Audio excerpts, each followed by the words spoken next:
Hi hello నమస్తే welcome to scene update. ప్రస్తుతం కల్కి ఏడి మూవీ చూసి భవిష్యత్తు ప్రపంచం ఇలా ఉంటుందా అని అందరూ ఆశ్చర్యపోతున్నారు. కానీ కొన్నేళ్ల క్రితమే భూత భవిష్యత్తు కాలంలో ప్రయాణించే ప్రేక్షకుడి అనుభూతిని కలిగించిన చిత్రం ఆదిత్య 369. 1991లో రిలీజ్ అయి దాదాపుగా 33 సంవత్సరాలు పూర్తి చేసుకున్న ఈ సినిమా గురించి కొన్ని ఆసక్తికర విషయాలు తెలుసుకుందాం. వైవిధ్య కథలను ప్రేక్షకులకు చూపించాలనే ఉద్దేశంతో పనిచేసే దర్శకుల్లో ఒకరు సంగీత శ్రీనివాసరావు. ఆయన ఒకరోజు టైమ్ మిషన్ అనే నవలను చదివారు. ఆ నవలను సూక్తిగా తీసుకొని స్క్రిప్ట్ వర్క్ కూడా పూర్తి చేశారు.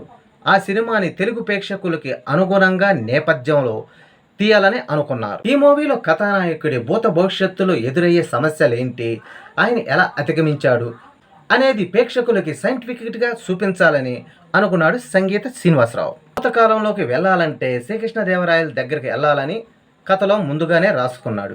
అలాగే భవిష్యత్తులోకి వెళ్ళాలంటే శ్రీనివాసరావుకి పెద్దగా ఆలోచన లేదు.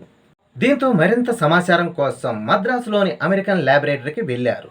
అక్కడికి వెళ్ళి కొన్ని బుక్స్ అవన్నీ చదివి కొన్ని అధ్యాయాలు చేసి భవిష్యత్తులో భవనాలన్నీ భూమిలోనే ఉంటాయని ఆయన అర్థం చేసుకున్నాడు. మనిషి మనసులోనే మాట్లాడుకునేవి బయటికి చెప్పే యంత్రాలు కూడా ఉంటాయని ఆయన అర్థం చేసుకొని సినిమాలో సెట్ చేశారు.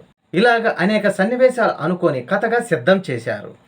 ఈ కథ బాలసుబ్రహ్మణ్యం గారికి శ్రీనివాస్ గారు చెప్పగా ఈ కథ బాలకృష్ణ గారికి అయితే పర్ఫెక్ట్గా సూట్ అవుద్దని, శ్రీకృష్ణదేవరాయలుగా బాలకృష్ణ అయితే సరిగ్గా సరిపోతాడని ఆయన సలహా ఇస్తారు. ఆయన ఇచ్చిన సలహాతో బాలకృష్ణ గారిని సంప్రదిస్తారు. ఆయన ఓకే చెప్పిన తర్వాత హీరోయిన్గా విజయశాంతిని అనుకున్నారు.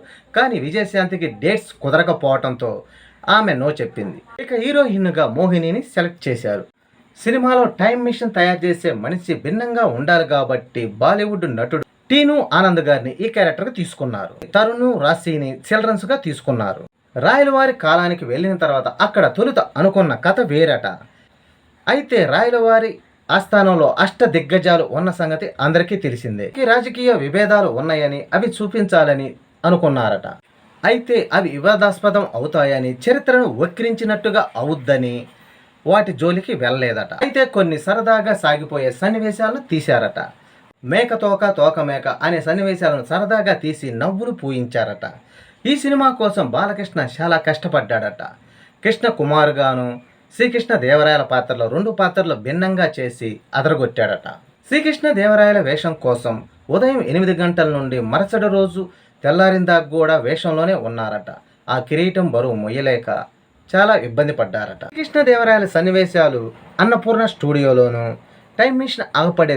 తొలుత టైం మిషన్ అగపడే సన్నివేశాలు వాహిని స్టూడియోలోను తీశారట. కొన్ని సన్నివేశాల కోసం పెద్ద లారీలో టైం మిషన్ ఎక్కించుకొని తలకోన అడవుల్లో కూడా తీశారట.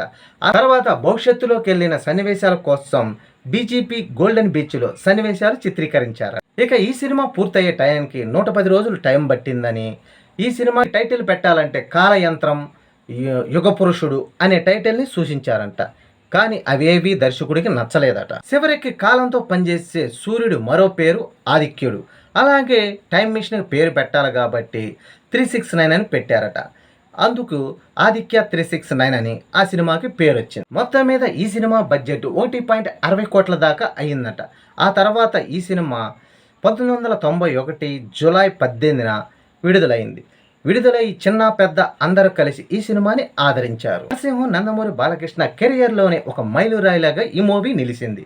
ఇప్పుడు ఈ మూవీకి కొనసాగింపుగా ఆదిత్య 399 అనే మూవీ తీయాలనుకుంటున్నాడు నందమూరి బాలకృష్ణ.